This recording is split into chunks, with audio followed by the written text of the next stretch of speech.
অবশেষে তার সামনে সবচেয়ে প্রশস্ত পথটি খুলে যায়, আর সেই পথেই ঘুরতে থাকে এখন তার জীবনের চাকা। কিছুদিন পর বিবাহ হয়ে যায় তার খালেদের সঙ্গে, অবসান হয় সকল দুশ্চিন্তার। এমন স্ত্রী পেয়ে খালেদ যেমন খুশি, তেমনি হাবুডুবু খাওয়া দরিয়ার তীর খুঁজে পাওয়ার আনন্দে তরুণীও বেশ খুশি। জীবনের অঙ্ক এত চমৎকারভাবে সাধারণত কখনো মিলে না, তবে মিলে তখনই যখন থাকে কুদরতের ইশারা। এখানেও ছিল আসমানি সেই ইশারা।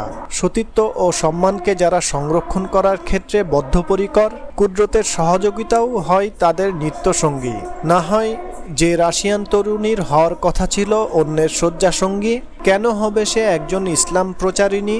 এই হিজাবই প্রকৃত হিজাব। পর্ব এই হিজাবই প্রকৃত হিজাব। তরুণী স্বামী খালেদের সঙ্গে যায় এক বিপণী বিতানে। সেখানে সে দেখে এক হিজাব পরা মহিলাকে, যার চেহারা সম্পূর্ণ আবৃত ছিল। এই প্রথম সে কোনো এক পূর্ণ হিজাব পরা মহিলাকে দেখে, তাই হিজাবের অচেনা আকৃতি দেখে ভীষণ অবাক হয় সে। বলে, খালেদ, এ ভদ্র মহিলা এমন করে পুরো মুখ ঢেকে রেখেছে কেন? তার চেহারা কি অ্যাসিড দগ্ধ, যা প্রকাশ করতে লজ্জা পাচ্ছে সে? খালেদ বলে, না না, ইনিই পরেছেন আসল হিজাব। এই হিজাবই প্রকৃত হিজাব। এমন হিজাবেরই নির্দেশ দিয়েছেন আল্লাহ ও তার রাসূল সাল্লাল্লাহু আলাইহি ওয়াসাল্লাম। কিছুক্ষণ নীরব থেকে তরুণী বলে, ও হ্যাঁ, আমার কাছে আগে এত স্পষ্ট ছিল না ব্যাপারটা। মূলত এটাই ইসলামী হিজাব হওয়া উচিত। এমন হিজাবই চান আল্লাহ আমাদের কাছ থেকে। খালেদ বলে, তুমি বুঝলে কি করে? শোনো, আমি এখানে আসার পর যে মার্কেটেই গিয়েছি, দেখতে পেয়েছি একদল মানুষ হা করে আমার চেহারার দিকে তাকিয়ে থাকে। অবনত দৃষ্টি হয়ই না, যেন ওরা গোগ্রাসে খেয়ে ফেলবে আমার চেহারাকে। এটা আমি বুঝতে পেরেছি আমার চেহারা সম্পূর্ণরূপে ঢেকে রাখতে হবে। স্বামী ও নিকটাত্মীয় ছাড়া আর কেউ আমার মুখাবয়ব দেখতে পারবে না। আজ থেকে আমি পূর্ণ ইসলামী হিজাব না পরে আর কোনো মার্কেটে যাব না, বাইরেও বের হব না। বলো, কোথায় পাওয়া যাবে এই হিজাব? খালেদ বলে, আমার মা বোনদের মতো মুখ খোলা হিজাবই তুমি আপাতত পরো। তরুণী বলে, না না, তা হয় না। আমি এখন মুসলমান, পূর্ণ মুসলমান। তাহলে আমার হিজাব কেন হবে অপূর্ণ? ওই হিজাবই আমি পড়তে চাই, যা পছন্দ করেন আল্লাহ ও তার রাসূলুল্লাহ সাল্লাল্লাহু আলাইহি ওয়াসাল্লাম। এভাবেই গড়িয়ে যায় সময়। তরুণীর ঈমান আমলও বাড়তে থাকে দিন দিন। খালেদের পক্ষ থেকে তার প্রতি দয়া ও দরদের এবং প্রেম ভালোবাসার ছিল না কোনো কমতি। স্ত্রীও খালেদের মনের গভীরে ঠিকানা করে নেয়, আনুগত্য ও ভালোবাসার পাপড়ি ছড়িয়ে ছড়িয়ে। স্বামীর সরব ও নীরব অনুভূতির সঙ্গে কথা বলে বলে খালেদের পরিবার ভীষণ খুশি। তারা ভাবে, সেদিন রাস্তায় আমরা রাশিয়ান কোনো এক তরুণীর আবিষ্কার করেছিলাম, নাকি পেয়েছিলাম জীবন্ত কোনো এক হীরকখণ্ড।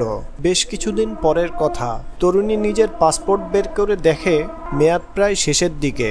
অতি সত্বর নতুন পাসপোর্ট তৈরি করতে হবে এবং রাশিয়ায় গিয়ে নিজের জেলা শহর থেকে তা করে আনতে হবে। অতএব রাশিয়ায় যাওয়া ছাড়া আর কোনো উপায় নেই তার সামনে, অন্যথা এখানে বসবাস হয়ে যাবে অবৈধ। তার স্বামী স্ত্রী পরামর্শ করে, খালেদও সিদ্ধান্ত নেয় তার সঙ্গে যাওয়ার, কারণ মহিলাদের মাহরাম ব্যতীত একাকী সফর করা বা দূরে কোথাও যাওয়ার ইসলামী শরীয়ত অনুমোদন দেয় না। রাশিয়ান এয়ারলাইন্সের বিমানে রাশিয়ার উদ্দেশ্যে উভয়ে রওনা হয়ে যায়। পূর্ণ ইসলামী হিজাবে আবৃত হয়েই বিমানে ওঠে তরুণী। বসে আছে স্বামীর পাশে বুক ভরা এক গর্ব নিয়ে, আর পর্দা তো এখন তার কাছে গর্বেরই এক বিষয়। খালেদ স্ত্রীর পাশে গিয়ে বলে, তোমার পর্দার কারণে এখানে সমস্যায় পড়তে পারি আমরা। এরপর স্ত্রী বলে, তবে কি তুমি চাও আমি আল্লাহর বিধানকে অমান্য করি? না, আমি কিন্তু কখনো আল্লাহর হুকুমকে অমান্য করতে পারবো না। আমি কারো ইচ্ছা অনিচ্ছার তোয়াক্কা করি না। সত্য হয় খালেদের শঙ্কাই। বিমান আরোহীরা বাঁকা চোখে ওর স্ত্রীর দিকে তাকাতে থাকে। বিমানবালা খাবার পরিবেশন করে, খাবারের সঙ্গে দেয় মদ।